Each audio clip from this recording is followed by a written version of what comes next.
옛사람에게 말한 바 살인치 말라 누구든지 살인하면 심판을 받게 되리라 하였다는 것을 너희가 들었으나 나는 너희에게 이르노니 형제에게 노하는 자마다 심판을 받게 되고 형제를 대하여 나가라 하는 자는 공회에 잡히게 되고 미련한 놈이라 하는 자는 지옥불에 들어가게 되리라. 아멘.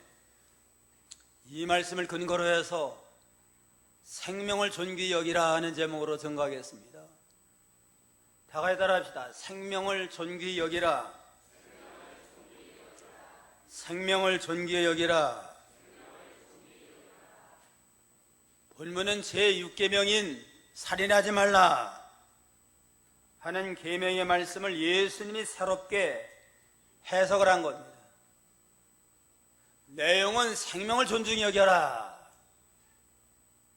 생명을 존중히 여기라는 게 제6계명의 중심 주제입니다.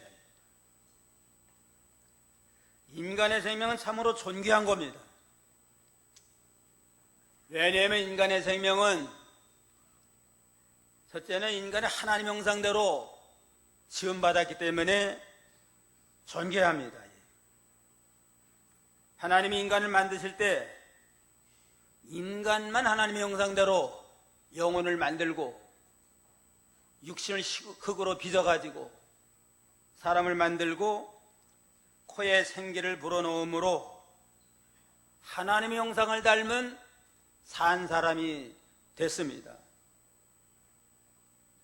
우리 모든 피조물 가운데 특별히 우리 인간만 하나님의 형상대로 만들어가지고 하나님의 대리자가 되어서 만물을 다스리고 정복하라 하는 만물의 용장으로 존귀하게 만드신 까닭에 인간의 생명은 존귀한 겁니다. 그 다음에는 생명의 근원이 되는 하나님 직접 주신 생명이기 때문에 귀합니다. 모든 만물이 살고 죽는 것, 생사화복이 하나님께 달려있는데 하나님이 직접 주신 생명인 까닭에 이 생명은 존귀한 겁니다. 사무엘상 2장 6절에 보면 여호와는 죽이기도 하고 살기도 하고 음배 내리게도 하고 올리게도 하고 가난하게 되고 부하게 하고 낮추기도 하고 높이기도 한다. 살고 죽는 거, 구원과 멸망, 성공과 실패가 하나님의 장중에 있는데 그 하나님이 생명의 근원의 하나님에게 생명을 주신 까닭에 그 생명은 존귀한 겁니다. 그 다음에 생명이라는 건 하나밖에 없는 천하보다 귀한 겁니다. 생명으로 2개구 3개구 줬으면 하나를 버려도 괜찮은데 하나밖에 없어요. 이건 하나밖에 없는 천하보다 귀한 생명입니다. 그래서 예수님께서도 너희가 온 천하를 얻었을지라도 자기를 든지 빼앗기다면 무슨 유익이 있겠느냐.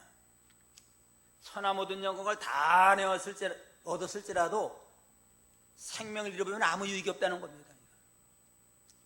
그만큼 우리 인간의 생명은 아주 존귀하고 영광스러운 건데 생명이 귀한 줄 모르고 생명을 경시하고 죽이는 일을 쉽게 생각하는 이러한 시대가 됐습니다.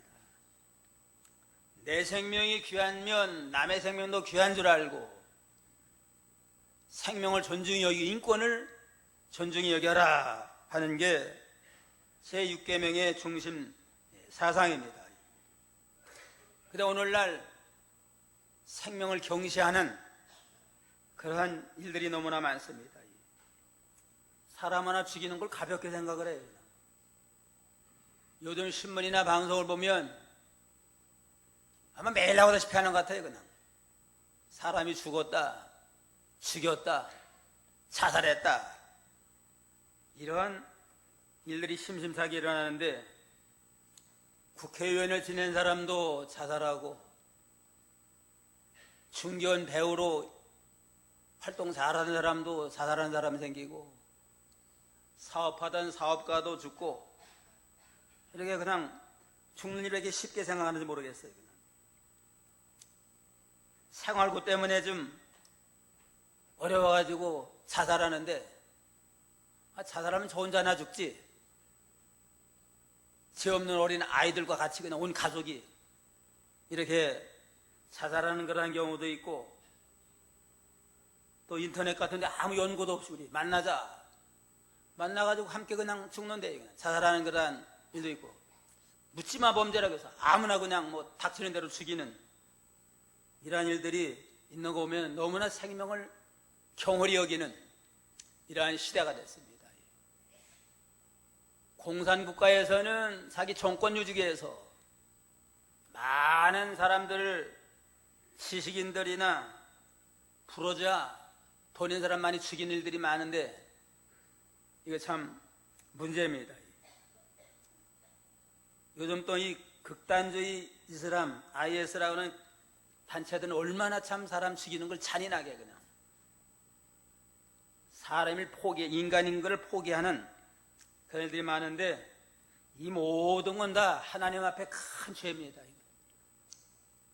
내 생명도 내 것이 아니에요. 이건 하나님 허락하는 건데 힘들다고 어렵다고 해가지고 자살하는 건 하나님 앞에 아주 큰 죄가 됩니다. 그러니까 생명을 존중히 여기고 인권을 존중히 여기는 그러한 믿음을 가져야 되겠습니다. 그럼 생명을 존중히 여기는 어떻게 해야 되느냐? 첫째는 성내지 말고 미워하지 말아야 됩니다. 성내는 게 하나님의 일을 이룰 수 없다고 그랬고, 미워하는 건 살인과 같다. 그러니까 성내지 말고 미워하지 말아야 됩니다. 옛사람에게 말한 바 살인치 말라, 누구든지 살인하면 심판을 받게 되리라 하였다는 것을 너희가 들었으나, 보통은 실제로 사람을 죽이면 않았으면 살인죄를 범하지 않았다, 그렇게 듣고 알았지만은, 나는 너희에게 이르노니 형제에게 노하는 자 심판받게 되고, 형제에 대해서 나가라 하는 자 공의에 잡히게 되고, 미련한 놈이라고 하는 자는 지옥불에 들어가리라. 이러한 자들도 살인과 같다는 겁니다.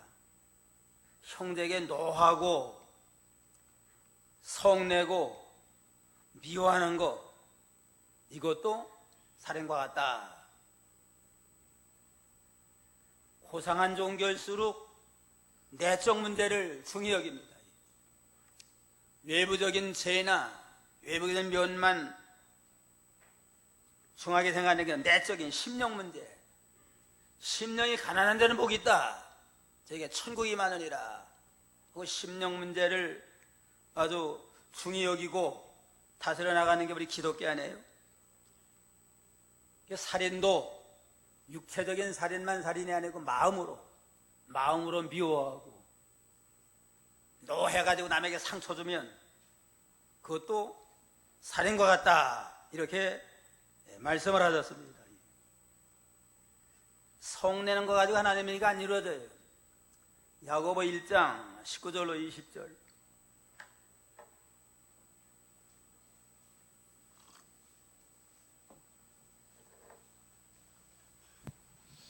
장 19절. 내 사랑하는 형제들아, 너희가 알거니와 사람마다 듣기는 속히 하고 말하기는 더디하며 성내기도 더디하라. 사람의 성내는 것이 하나님의 의를 이루지 못함이니라. 듣기는 속히 하고 말하기는 더디하며 성내기도 더디하라. 사람의 성내는 것이 하나님의 의를 이루지 못하느니라. 성내지 말고 듣기는 속히 하고 말하기는 더디하고 성내지 말아라. 성내는 것 가지고 하나님의 의가 이루어질 수가 없습니다. 또 미워하는 건 살인과 같다. 요한일서 3장 15절.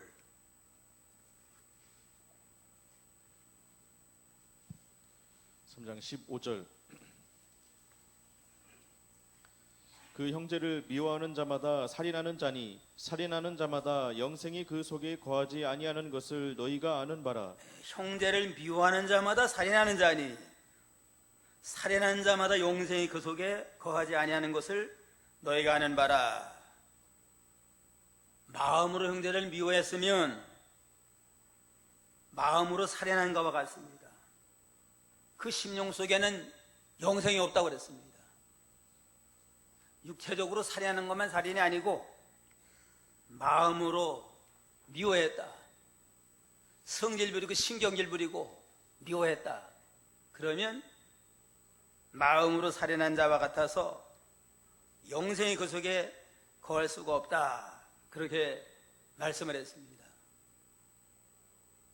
주님은 육체적인 면, 외부적인 면만 생각하지 아니하고 마음의 심령 문제까지 이렇게 우리에게 말씀을 했습니다. 22절에 보면 형제에게 노하는 자마다 심판을 받게 된다. 형제를 노하고 미워하는 건 마음의 살인자와 같기 때문에 마지막 하나님 앞에 심판받아야 마땅하다고 그랬습니다. 노하고 홧김에 굶김에 죄를 짓는 일이 많이 있잖아요. 미워하고 노한 게 깊어지면은 나중에는 살인까지도 갈 수 있습니다. 최초의 살인자가 누구죠? 가인 아니 가인? 오후에 배우는데 가인이 자기 재산 하나님 안 받으시고 동생 재산 받았다가 미워해가지고 시기하고 미워하다가 돌로 때려 죽였습니다. 이게 최초의 살인사건이에요. 최초의 살인사건은 미워하는 거. 미워하게 하는 게 극에 달아가지고 결국은 실제로 사람을 죽이는 그러한 상태까지 갔습니다. 그런 거로 미워하는 건 살인죄와 같다. 참 주님의 말씀이 맞아요. 그냥. 셰익스피어는 노는 뛰는 말과 같다. 노하고 성질내는 건 뛰는 말과 같기 때문에 제어하기가 힘들고, 키케로라고 하는 사람은 노는 아무것도 바르게 할 수 없고 분별력 있게 될 수도 없다. 노한 사람, 성질내는 사람에게는 바른 말이 안 먹혀 들어가요. 그냥 분별력도 없어요. 그냥 이게 바르게 할 수 없다. 그렇게 말했습니다. 그러므로 노한 사람에게는 피하는 게 상책이에요. 그냥 노해가지고 있는데 만만 뭐 경우에 맞는 말, 논리에 맞는 말도 안 먹혀 들어가요. 그냥 남편이 성질나면 어떻게 해야 돼요? 피하는 게 상책이에요. 그냥 경우 따지고 그냥 해봐야 한 대 더 얻어맞아요. 그냥 성질내고 노해가지고 때리는 사람도 잘못이지만 얻어맞는 것도 그것도 잘못, 지혜롭지 못한 거예요. 그냥 성질나가지고 분별이 없는 사람에게 뭐 경우 따져봐야 소용했어요? 피해가지고 좀 안정된 다음에 선은 잃고 후는 잃으면은 좀 내가 잘못했다고 받을 수 있지만은 성질나는 사람한테 자꾸 따지면은 성질 더 두꺼워가지고 한 대 맞고 두 대, 세 대 맞아요. 그냥 제가 노하면은 바른 길로 갈 수 없고 분별력이 없다 하는 걸 명심해가지고 우리가 이 노하지 않도록 삼가 조심하고, 노한 사람 앞에는 경우 따지지 말고 일단 피해요. 그냥 피했다가 가라앉은 다음에 얘기하면 머리 푹 숙이면 내가 잘못했다고 그래요. 그냥.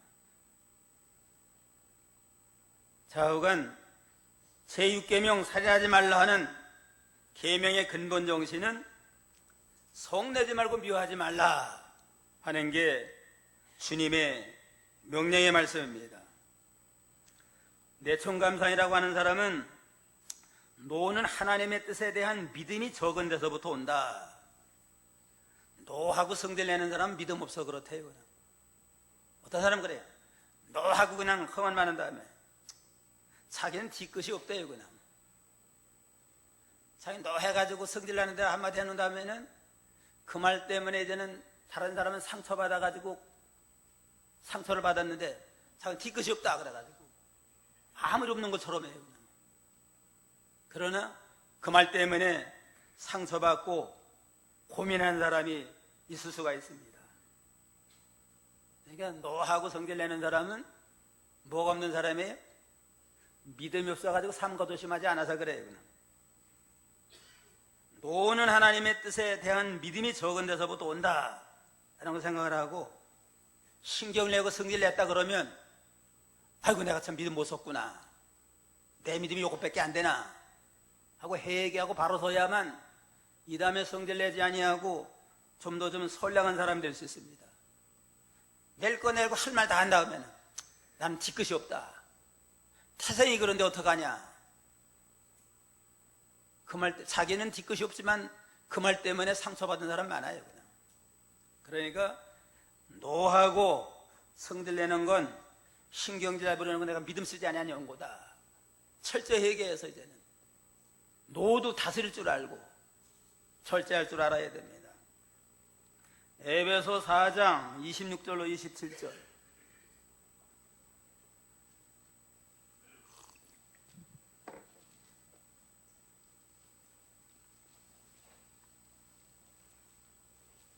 에베소 4장 26, 27. 4장 26절. 분을 내어도 죄를 짓지 말며 해가 지도록 분을 품지 말고 마귀로 틈을 타지 못하게 하라. 도둑질하는 자는 다시 도적질하지 말고 돌이켜 빈궁한 자에게 구제할 것이 있기 위하여 제 손으로 수고하여 선한 일을 하라. 분을 내어도 죄를 짓지 말며 해가 지도록 분을 품지 말고 마귀로 틈타지 못하게 하라. 분을 안 내야 되지만 혹시 분 냈으면 즉시 회개하고 돌아서 죄를 짓는 자리까지 안 나가야 됩니다. 해가 지기까지, 그날 해가 다 지기까지 분을 품고 나가다 보면 마귀에게 틈을 줘가지고 더 큰 죄 가운데 빠질 수가 있다고 그랬습니다. 말틴 루터는 머리 위로 지나가는 날아다니는 새는 막을 수 없지만 그 새가 내 머리에 둥지트는 건 막을 수 있다 그랬어요. 새가 제 맘대로 뭐 날아다니니까 그건 막을 수 없잖아요. 그 새가 내 머리에다가 둥지 트는 건 내가 쫓아낼 수 있습니다. 인간이 감정의 동물이니까 순간적으로 참 격동해가지고 격동받을 수는 있어요. 근데 그것을 세지지 않도록 하는 건 자기가 좀 믿음을 쓰고 기도하고 회개함으로 성질은 나지만은 험할만 하지 아니하고 더 분김에 죄를 짓지 않도록 하는 건 자기가 믿음 쓰는 만큼 삼가 조심해서 이겨나갈 수 있습니다. 닭이 그냥 계란을 20하루 동안 품으면 뭐가 나와요? 병아리가 나와요. 그냥. 뱀이 독사야를 또 품고 있으면 나중에 독사가 나와요. 그냥. 분한 마음, 미워하는 마음을 계속 품으면 뭐가 나와야 되나? 여러 가지 생각지 않은 죄가 나오고 생각지 아니한 그러한 참 큰 실수를 하게 됩니다. 우리 마음속에 미워하는 마음, 섭섭한 생각이 있으면 나 즉시 그냥 다 없애버려야지. 계속 품고서 자꾸 품고 나가다 보면 점점 그게 그냥 오해해서 오해, 곡해해서 곡해하다 보면 나중에는 잘해준 것까지도 오해를 하게 돼가지고 상상할 수 없는 큰 죄 가운데 빠지게 된다고 그랬습니다. 노하는 자는 심판받게 된다. 그 다음에 욕하는 자, 형제를 욕하는 자가 되지 말라. 욕하는 자는 공회에 잡히게 된다. 22전에 또 중반전에 그랬잖아. 형제에 대하여 나아가라 하는 자는 공회에 잡히게 된다. 나아가라고 하는 건 욕하는 겁니다. 형제를. 노한 것뿐만 아니라 신경을 부리는 것뿐만 아니라 좀 단계가 올라가가지고 욕을 해요. 그냥. 나가라고 하는 뜻은 속이 빈 놈이다, 쓸모없는 녀석이다, 멸시해가지고 욕하는 거, 바보 천지 등신이다, 이를테면 그런 말이에요. 그냥. 나가라고 하는 거. 그런 자는 공에다 넘겨둔다. 공회는 사내들인 공회는 무시무시하는 것입니다. 유대 나라의 최고의 의료기관으로서 예수님을 십자가에 못 박도록 결의하는 것이 공회인데 형제를 욕하는 자, 멸시하고 무시해가지고 욕하는 자는 공의에 넘겨져 가지고 이제는 큰 벌을 받아야 마땅하다 그랬습니다. 노하면은 심판받아야 마땅하고, 형제를 욕하는 거, 욕해가지고 무시해가지고 나쁘게 말하는 거, 이게 형제에 대해서 비방하는 거, 중상모략을 하는 거, 시기하고 투기하는 거, 남을 깎아내리는 거, 이러한 모든 것들도 다 나가 욕하는 것에 포함될 수 있습니다. 이왕 형제에 대해서 좀 유익된 말, 도와주는 말을 해야지. 깎아내리는 말을 하고, 비방하는 말을 하고, 중상모략을 하고, 이러한 모든 건 노한 것보다도 더욱더 한 계단 올라가가지고 하나님 앞에 공의에 넘겨져 가지고 벌받아야 마땅하다, 이렇게 주님은 말씀을 했습니다. 그러니까 남에 대해서는 말하지 않아야 되구나. 유익되지 않는 거, 칭찬과 좋은 말이 하면 안 하도록 해야지. 뭔 소문 하나 들었다 그러면 그걸 보태가지고 그냥 뭐가 잘못됐다더라 어쨌다더라 돌리다 보면 점점 자기도 모르는 새 마귀종이 돼가지고 죄질을 더하는 그러한 일이 됩니다. 가까운 가족이라도 이 험한 말 안 해야 돼요. 그냥. 어떤 집사님은 뭔 속상한 짓 했는지 그냥 남편더러 그냥 한강에 퐁당 빠져 죽어라 그랬대요. 그냥 얼마나 속상했는지 그냥 빠져 죽진 않았는데 갑자기 그냥 중환병이 들어가지고 몇 개월 만에 죽었어요. 그냥 시장암이라는 암이 발견돼가지고 죽었어요. 그냥 말이 씨가 된다는 말이 있잖아요. 퐁당 빠져 죽은 거나 마찬가지 아니에요? 그러니까 이 말에 삼가 조심해야지. 격려해주고 칭찬하는 말은 할지언정 남을 깎아내리고 상처 주는 그런 말 해서는 안 됩니다. 아마 한강에 빠져 죽어라 그랬을 때 그 남편의 마음이 어땠겠어요? 그냥 죽고 싶었을 거 아니에요? 그 얼마 있다 그냥 암에 걸려가지고 갑자기 갔어요. 그 다음에는 미련한 놈이라고 하면 지옥불에 들어간다. 한 계단 올라가야 돼. 미련한 놈이다. 미련한 놈이라고 하는 건 욕하는 것을 넘어가다 저주하는 겁니다. 저주. 미련한 놈이라고 하는 하나님을 모르는 놈, 하나님 앞에 가치가 없는 놈이라는 뜻이에요. 하나님의 가치가 없으니까 이건 저주하는 거 아니에요. 미국 사람들이 제일 싫어하는 얘기 가땜이래요. 가땜 하나님 앞에 버림받은 놈이다. 저주받은 놈이다. 미국 사람이 제일 싫어하는 욕이라는데 미련한 놈이라는 게 그런 겁니다. 이건 하나님도 모르고 하나님 앞에 가치가 없는 버림받은 놈이다. 하나님 앞에 버림받으니까 저주받아 지옥 가야 마땅하잖아요. 이건 단계적으로 형제에 대해서 노하는 자, 성질 부리고 신경을 내면 심판받아야 마땅하고, 좀 더 이제는 깊은 단계 들어가서 욕을 해요. 그냥 욕해서 그냥 상처를 주고, 좀 더 나가서는 이제는 아예 저주를 합니다. 하나님 앞에 버린 놈이다. 그러니까 그러한 자에 대해서는 지옥불에 들어가게 된다. 하나님이 사랑하는 자녀를 미련한 놈이다. 하나님께 버림받아 마땅하다 그러니까 내가 먼저 지옥에 들어가라 하고 하나님이 아예 심판했습니다. 살인하지 말라. 보통은 그도 사람 죽이지 않는 것만 했으면은 나는 제6계명 지켰다 생각하지만은 주님은 형제에 대해서 노하고 욕을 하고 저주하는 자는 이건 아주 6계명을 범한 자이기 때문에 지옥불에 들어가야 마땅하다. 그렇게 말씀을 하셨습니다. 우리나라 기독교 초기에 평양 서문박교회 임종순 목사님이라는 훌륭한 목사님이 계셨대요.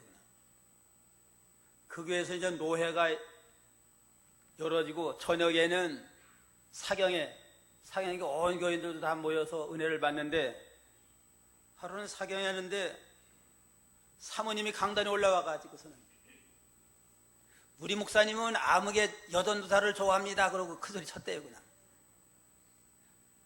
난리가 날 거 아니에요. 교인들이 다 알겠는데 목사님이 강단에 올라가가지고 사모님을 깨안으면서 여보, 이 사람들이 내가 그런 사람인 거 다 알고 있어. 할 말이 없잖아요. 그러니까 목사님은 훌륭한데 아마 좀 사모님 조금 좀 모자란지 의부증이 생겼는지 강단에 뛰어 올라가자 그런 소리 했대요. 그냥. 그러다가 이제는 그 사모님이 중병에 들려가지고 소생이 어렵게 됐대요. 그래가지고 목사님이 신방 갔다 오는데 또 거기에 장로님을 만났습니다. 장로님이 그러더래요. 목사님더러, 목사님 이제 됐습니다. 사모님이 곧 죽을 것 같습니다.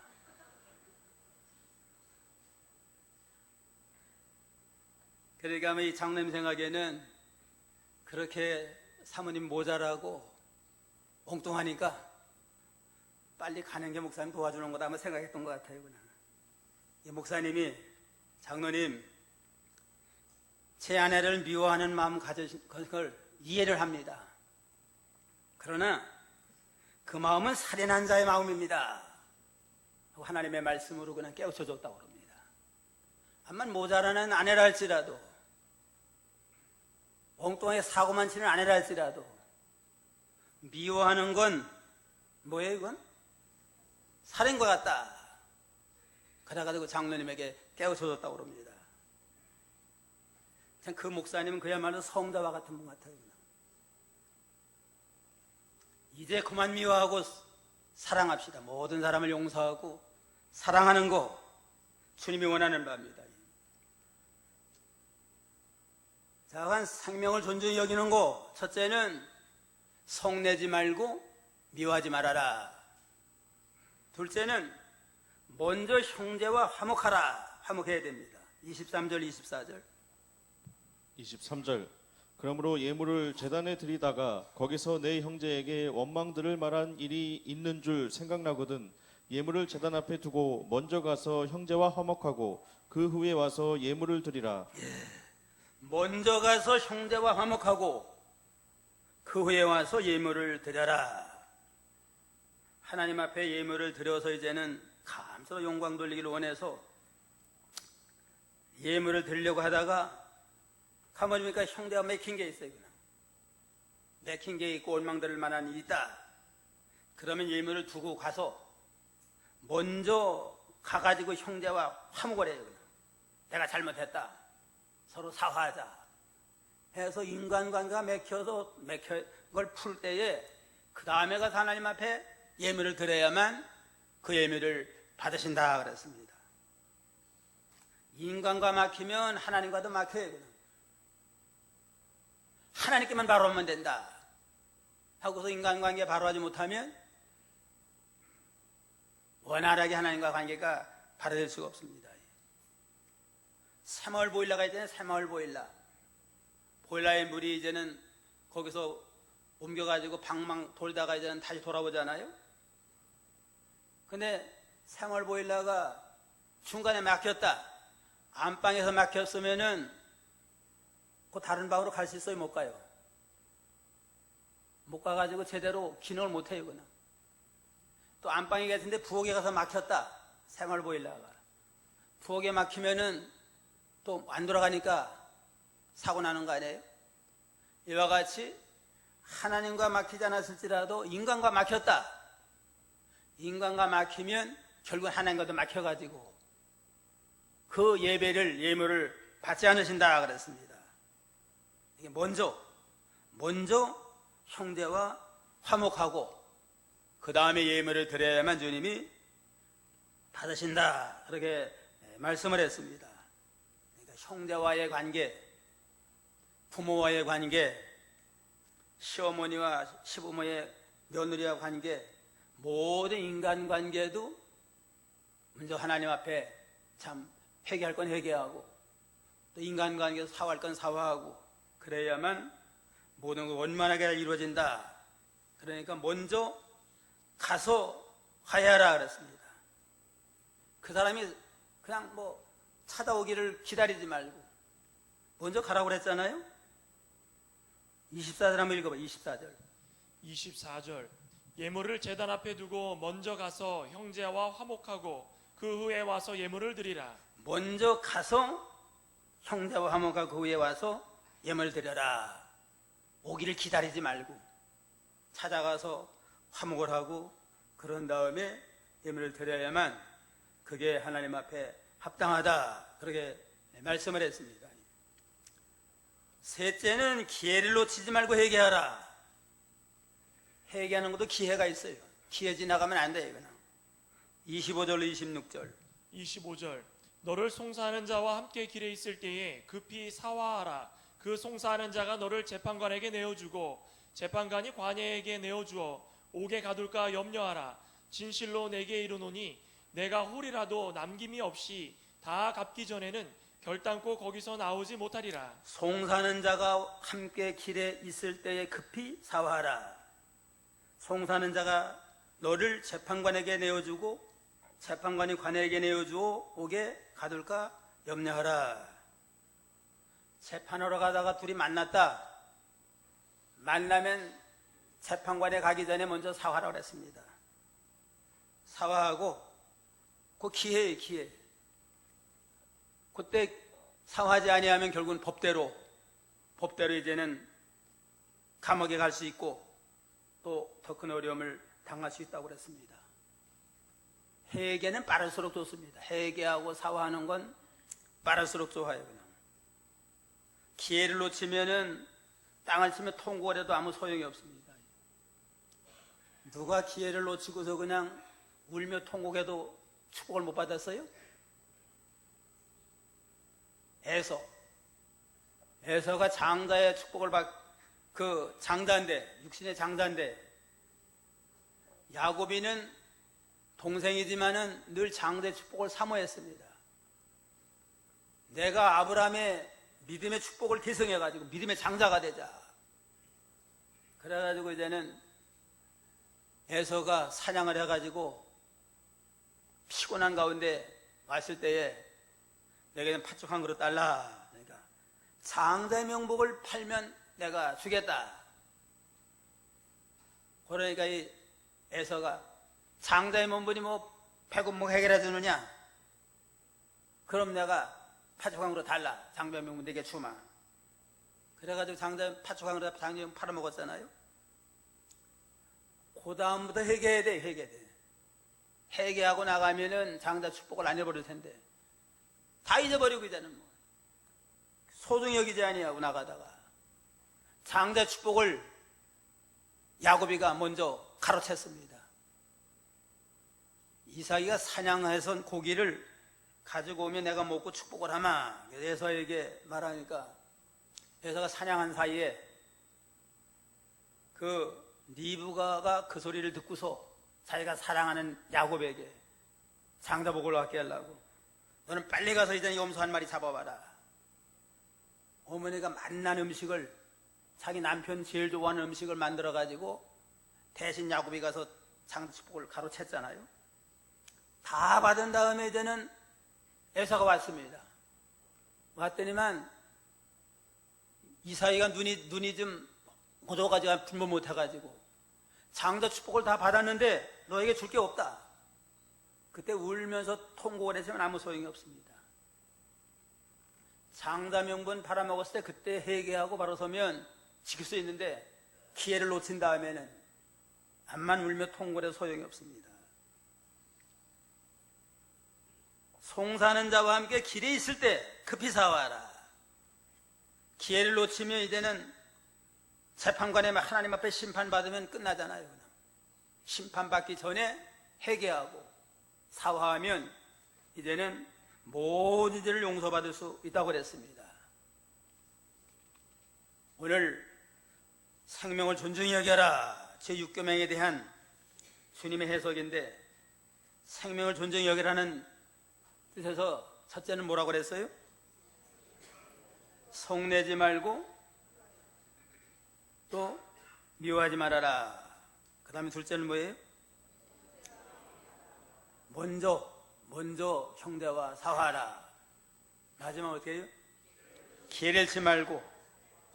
기회를 잃지 말고 우리가 회개할 때에 우리는 모든 육신의 살인죄를 안 졌을지라도 마음의 살인과 마음의 모든 죄를 다 허물도 다 용서받고 진정으로 생명을 존중히 여기고 인권을 존중히 여기는 주님 앞에 합당한 믿음의 사람이 다 될 수가 있습니다. 기도하겠습니다.